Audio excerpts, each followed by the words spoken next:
Okay, so let's talk about Strange Darling. This is one of the movies we got the chance to see last year at Fantastic Fest. I'm hoping it's going to get a release sometime in the near future.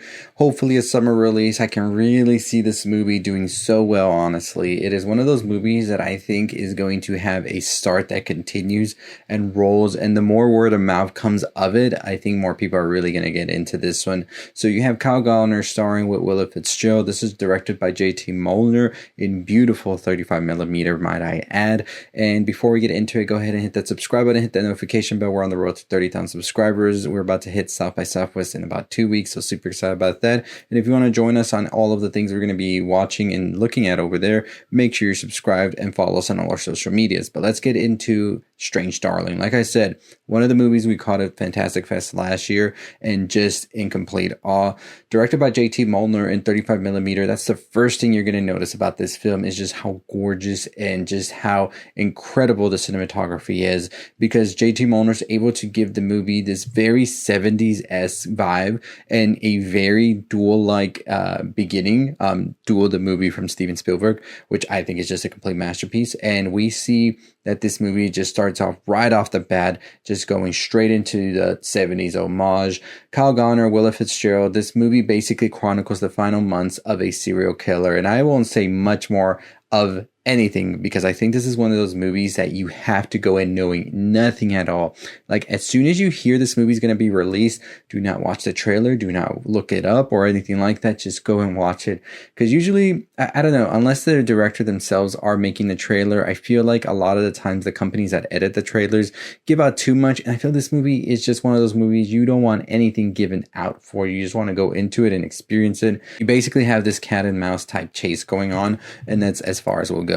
But Gallner here is incredible, honestly. I've been excited to see their career progress as we've seen them in more and more roles. And I think here they really have a great range, especially as such an up-and-coming actor. It's so exciting to see, especially Willa Fitzgerald, also who is in this movie opposite of Gallner. And they are pretty much in the movie for the most part.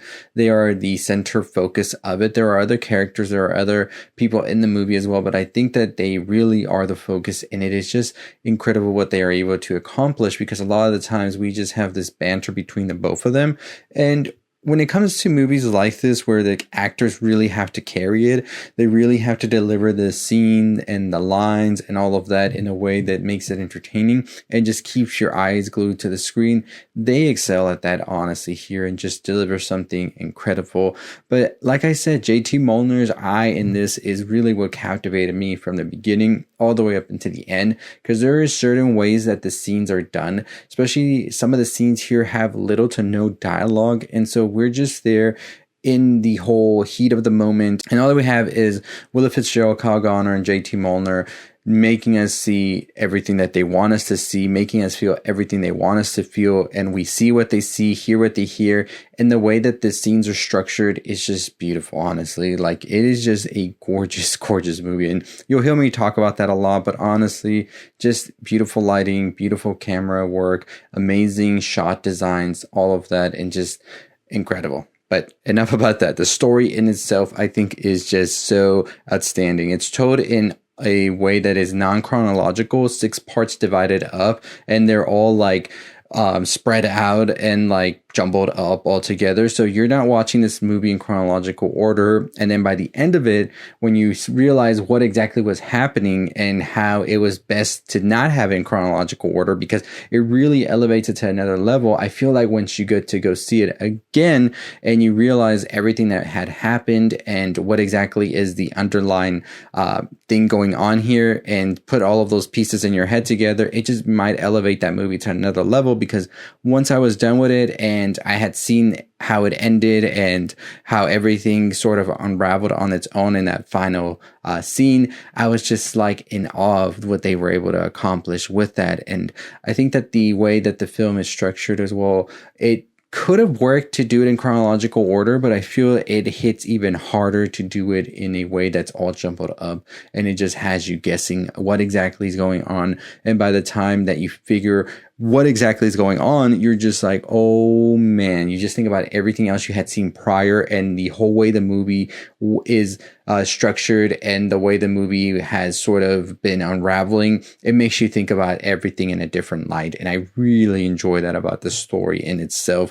The decision to do that was just honestly genius. And I really cannot wait to see other people's reactions to it, because I think it's one of those movies that is going to become a cult favorite. I do hope it really picks up a good word of mouth and can be seen by many people, and we see more of everybody involved in this going on to other projects as well, because they honestly deserve it 100%.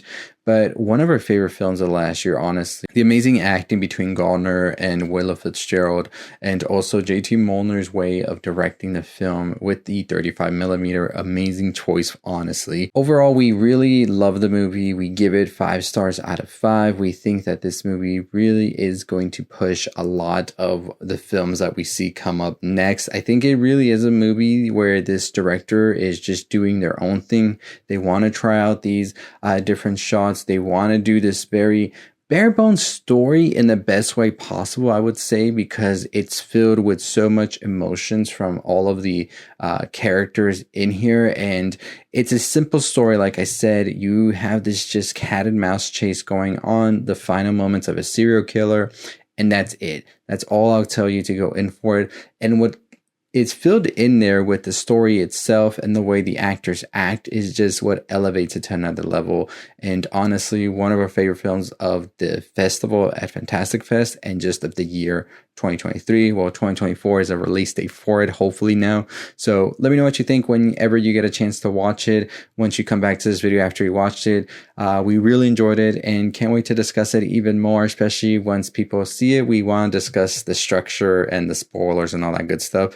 But as always, that is going to do it for us. Make sure you're following us 2 weeks for South by Southwest. We'll be capturing as much as we can from over there and talking about all of the movies, TV shows, and events that are happening. So make sure you're following us here with that notification bell turned on. Make sure you're following us on Twitter, Instagram, all that good stuff, TikTok, also our website, www.culturalelixir.com.